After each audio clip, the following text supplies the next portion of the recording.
शुक्लां ब्रह्मविचारसारपरमामाद्यां जगद्व्यापिनीं वीणापुस्तकधारिणीमभयदां जाड्यान्धकारापहां हस्ते स्फाटिकमालिकां विदधतीं पद्मासने संस्थितां वन्दे तां परमेश्वरीं भगवतीं बुद्धिप्रदां शारदां శ్రీ మహాగణాధిపతయే నమః. శ్రీ మహాసరస్వత్యై నమః. శ్రీ గురుభ్యో నమః. 2026వ సంవత్సరం ఏప్రిల్ మాసంలో గ్రహస్థితి ఎలా ఉంది అనే విషయాన్ని మనం చూసినట్టయితే, ఈ ఏప్రిల్ మాసంలో సూర్యుడు 11వ తారీఖు వరకు మీనరాశిలో సంచరిస్తున్నాడు. తదనంతరం మేషరాశిలోకి ప్రవేశిస్తున్నాడు. కుజుడు 2వ తారీఖు వరకు కుంభరాశిలో సంచరిస్తూ 2వ తారీఖు నుండి మాసాంతం వరకు కూడాను మీనరాశిలో సంచరిస్తున్నాడు. ఇక బుధుడు 11వ తారీఖు వరకు కుంభరాశిలో సంచరిస్తూ 10వ తారీఖు తర్వాత మీనంలోకి ప్రవేశిస్తున్నాడు. గురువు మిథున రాశిలో సంచరిస్తున్నాడు. శుక్రుడు 19వ తారీఖు వరకు మేషరాశిలో సంచరిస్తూ 19 నుండి మాసాంతం వరకు కూడాను వృషభ రాశిలో సంచరిస్తున్నాడు. శనీశ్వరుడు మీనరాశిలో సంచరిస్తున్నాడు. రాహువు కుంభరాశిలో సంచరిస్తున్నాడు. కేతువు సింహరాశిలో సంచరిస్తున్నారు. ఈ విధంగా ఏప్రిల్ మాసంలో గ్రహస్థితి ఉంది. ఈ గ్రహస్థితి ఆధారంగా 12 రాసుల వారికి ఎలాంటి ఫలితాలు, గోచార ఫలితాలు ఎలా ఉన్నాయి అనే విషయాన్ని మనం తెలుసుకుందాం. 2026వ సంవత్సరము ఏప్రిల్ మాసంలో కర్కాటక రాశిలో జన్మించినటువంటి స్త్రీలకు ఎలాంటి గోచార ఫలితాలు ఉన్నాయో తెలుసుకుందాం. గ్రహస్థితి, స్థానాలు, కారకత్వాలు, రాస్యాధిపతి యొక్క సంచారము, వీటన్నిటిని కూడాను మనం క్రోడీకరించి మనం చూసినట్టయితే, స్త్రీల విషయంలో ఈ మాసంలో, ఏప్రిల్ మాసంలో కొంత ఇంటి వాతావరణం కానివ్వండి, లేదా ఎక్స్టర్నల్గా ఉన్నటువంటి స్థితి మూలకంగా కానివ్వండి, కొంత ప్రెషర్ పెరిగేటువంటి అవకాశాలు కనబడుతున్నాయి. కుటుంబంలో చిన్నపాటి విభేదాలు, మనస్పర్ధలకు గురి అవుతారు. భర్తతో, పిల్లలతో, కుటుంబ పెద్దలతో చిన్న చిన్న గొడవలు సంభవించే అవకాశాలు కనబడుతున్నాయి. ఆర్థికంగా కొంత ఇబ్బంది, పనులు అనుకున్నవి చేసేటువంటి సమయంలో మీ చేతిలో డబ్బు లేకపోవడం అనేటువంటిది ప్రధానంగా కనబడుతుంది. కనుక వాటిపై మనస్సు నిలపండి. అనవసరమైనటువంటి ఖర్చులను మీరు కట్ డౌన్ చేసుకోండి. ఖర్చులు పెరుగుతాయి, కానీ కొంత నియంత్రణతో ఉన్నట్టయితే కొంతవరకైనా కూడాను మనం తగ్గించుకునే అవకాశాలు ఉంటాయి. ఆరోగ్య విషయంలో జాగ్రత్తలు తీసుకోండి.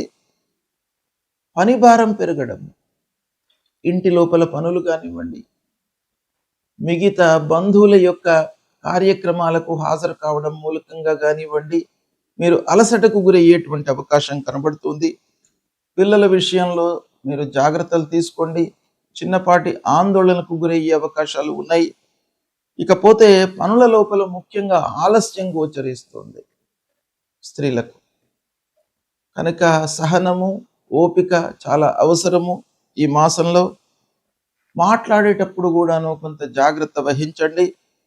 ప్రయాణాలు అనవసరమైనవి అని అనుకున్నప్పుడు మీరు వాటిని వాయిదా వేసుకోండి లేదా నివారించండి.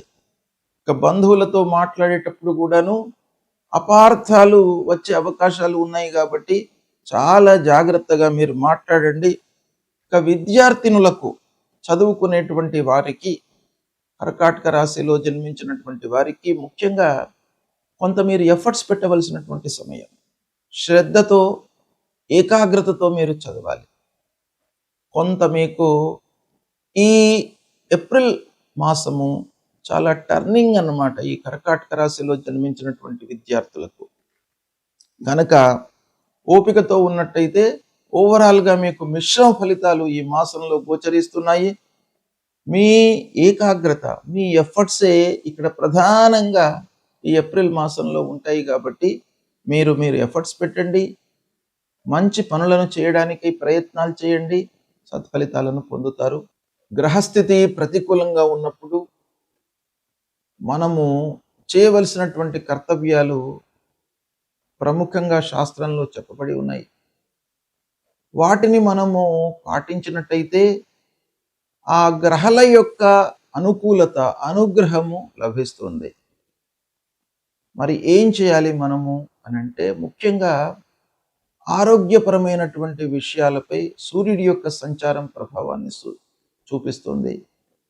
కనుక ఆరోగ్యము కొంత ఇబ్బందికరంగా ఉన్నప్పుడు, అనవసరమైనటువంటి ఆలోచనలతో మనము సతమతమవుతున్నప్పుడు సూర్యనారాయణుణ్ణి మనము పూజించడము చాలా ముఖ్యం.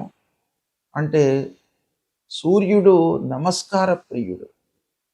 కనుక మనం చేయవలసింది ఏంటంటే, ప్రతినిత్యం కూడాను ఉదయాన్నే స్నానం చేసి కొద్దిగా ఎండలోకి వచ్చి సూర్యుడికి 12 వారము అనంటే 12 సార్లు మీరు సూర్యుడికి నమస్కారం చేసుకోండి. సూర్యుడికి నమస్కారం చేస్తూ భూమికి కూడాను నమస్కారం చేయండి. తద్వారా సూర్యనారాయణుడి యొక్క అనుగ్రహము లభిస్తుంది. అప్పుడు మీకు ఆరోగ్య సమస్యలు లేకుండా చూస్తాడు, మిమ్మల్ని కాపాడుతాడు.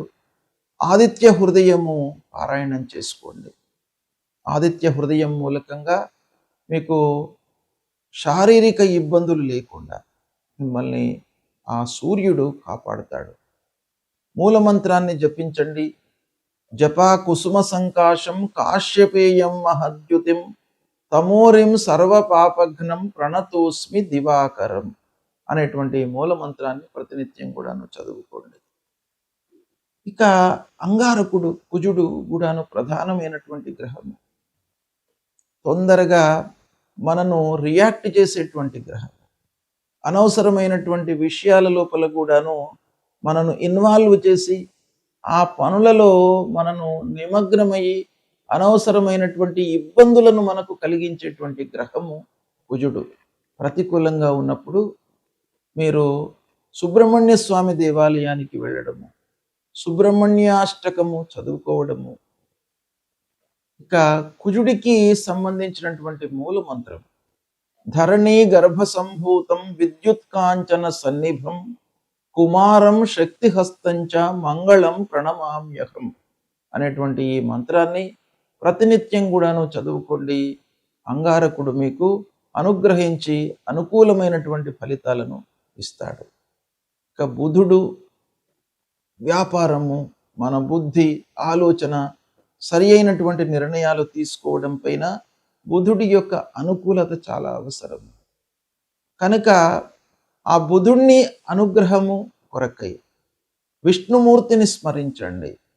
విష్ణు సహస్రనామ పారాయణం చేసుకోండి ప్రతినిత్యం కూడాను. ఇకపోతే గురువు ప్రధానమైనటువంటి గ్రహము. గురు ప్రతికూలంగా ఉన్నప్పుడు సద్గురువులను సందర్శించుకోండి. దక్షిణామూర్తి స్తోత్ర పారాయణాన్ని చేయండి. దత్తాత్రేయ స్వామి దేవాలయానికి వెళ్ళండి. దేవానాంచ ఋషీణాంచ గురుం కాంచన సన్నిభం వందనీయం త్రిలోకానాం తం నమామి బృహస్పతిం అనేటువంటి మూల మంత్రాన్ని ప్రతినిత్యం కూడాను చదువుకోండి. ఆ గురువు యొక్క అనుగ్రహము మీకు లభిస్తుంది. అదేవిధంగా శుక్రుడు మనకు అన్ని విధాలుగా సంతోషాన్ని కలిగించేటువంటి గ్రహం. కాబట్టి ఆ శుక్రుడి యొక్క అనుగ్రహం కొరకు మీరు ఏం చేయాలి? మహాలక్ష్మి అష్టకాన్ని ప్రతినిత్యం కూడాను చదువుకోండి. తద్వారా శుక్రుడి యొక్క అనుగ్రహం లభిస్తుంది. శని ప్రతికూలంగా ఉన్నప్పుడు హనుమాన్ చాలీసా పారాయణం చేసుకోండి. ఆంజనేయ స్వామి దేవాలయానికి వెళ్ళండి. నీలాంజన సమాభాసం రవిపుత్రం యమాగ్రజం ఛాయా మార్తాండ సంభూతం తం నమామి శనైశ్చరం అనేటువంటి మూలమంత్రాన్ని చదువుకోండి. రాహు ప్రతికూలంగా ఉన్నప్పుడు అమ్మవారి దేవాలయానికి వెళ్ళండి. రాహు మూలకంగా మనకు ఎన్నో ఇబ్బందులు, భయము, ఆందోళన ఇలాంటివన్నీ కూడాను కలిగే అవకాశాలు ఉంటాయి. ఛాయాగ్రహము మనిషి కంటే కూడాను ఛాయ అనేటువంటిదే చాలా మనకు ప్రధానంగా మనను ఇబ్బంది పెట్టేటువంటి గ్రహము కనుక అమ్మవారిని దర్శించుకోండి. అర్ధకాయం మహావీర్యం చంద్రాదిత్య విమర్దనం సింహికా గర్భ సంభూతం తం రాహుం ప్రణమామ్యహం అనేటువంటి మంత్రాన్ని ప్రతినిత్యం చదువుకోండి. ఇక కేతువు మీకు ప్రతి విషయం లోపల కూడాను ఒక విరక్తి భావనను కలిగించేటువంటి గ్రహము. ప్రతికూలంగా ఉన్నప్పుడు తప్పకుండా మీ లోపల వైరాగ్యాన్ని ఇస్తాడు. అంటే ఆ పని పైన మీకు అశ్రద్ధను కలిగిస్తాడు. శ్రద్ధ అనేటువంటిదే చాలా ముఖ్యమైనటువంటిది. ఇంట్రెస్ట్ ఉంటే మనకు మార్గాలు ఉంటాయి.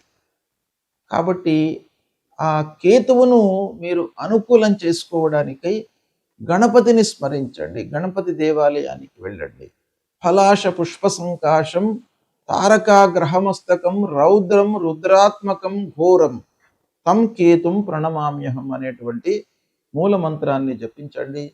మీకు తప్పకుండా ఈ గ్రహాలకు సంబంధించినటువంటి దుష్ప్రభావము దూరమవుతుంది. ఆ భగవంతుడి యొక్క అనుగ్రహం లభిస్తుంది. భగవంతుణ్ణి నమ్ముకోండి. మీపై మీ విశ్వాసాన్ని పెంచుకోండి. అంటే ఆత్మవిశ్వాసాన్ని పెంచుకోండి, పరమాత్మను కొలవండి. తప్పకుండా మీకు శుభ ఫలితాలు కలుగుతాయి. శుభం.